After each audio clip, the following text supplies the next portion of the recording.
아침 educating nayo. Masayo bangawayo. Alright, nandito naman po kayo sa aking channel.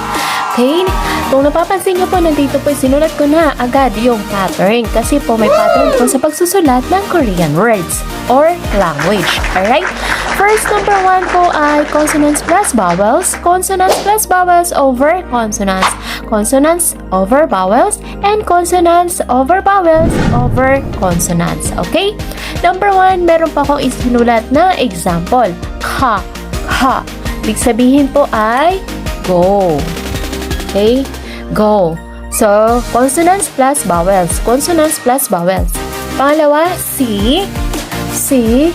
Ang ibig sabihin po niyan ay R. Okay? So, kailangan po lang bilisan para kasi nagkukonsume po siya ng pagkahaba-haba ng oras. Next po ay ya. Ya. Ya. Ang ibig sabihin, should. Should. Okay. Then, next po ay cha. Cha. Cha. Ito po ay chaa sa Tagalog. Okay. Chaa po yan sa Tagalog. Number 2 na po tayo na example. Okay. So, sa number 2, consonants plus vowels again and over consonants. Okay, wag po malilito. Ayan po, malinaw na po yan na example. Ito po ay neon. Neon. Neon. Na ang ibig sabihin ay taon. Okay, taon. Pangalawa po ay yan. Sinpal. Sinpal. Okay? Ang ibig sabihin po ng sinpal ay sapatos. Okay? Sinpal. Yan. Next po na ating example.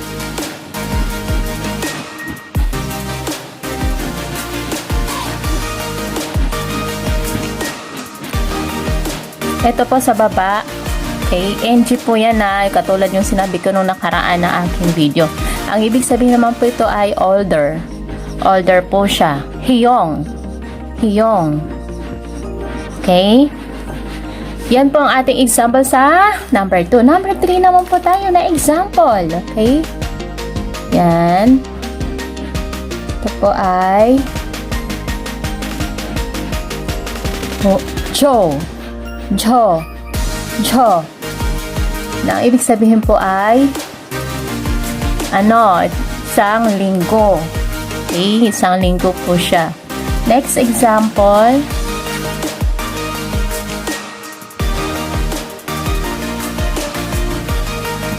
Ang ibig sabihin po nito ay sound.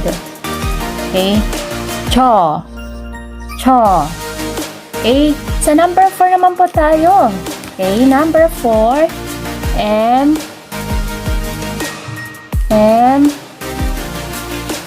O, then L. Ito po ay water. Water. It means mule. Mule. Then, pangalawa, B, O, N. Ito po ay bon. Bon. Ang ibig sabihin po ay minuto or minutes. Next. N. U. N. Ito po ay snow. Snow. Noon. Noon. Then, next po ay M. Okay, M. U. N. Ibig sabihin po nito ay moon. Moon. Door.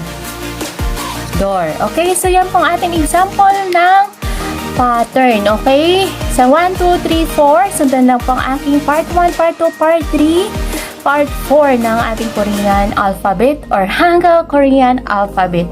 I hope class nag-enjoy po kayo at marami po kayong natutunan. Sa susunod po, abangan niyo po ulit ang aking mga videos. Thank you so much for watching. Leave your comments below and hit the notification bell para ma-update po kayo parating sa aking mga uploaded videos. And of course, like, share, comments, and subscribe on my channel. And saranghe everyone! 감사합니다. 감사합니다. Bye. Love, love, love, love.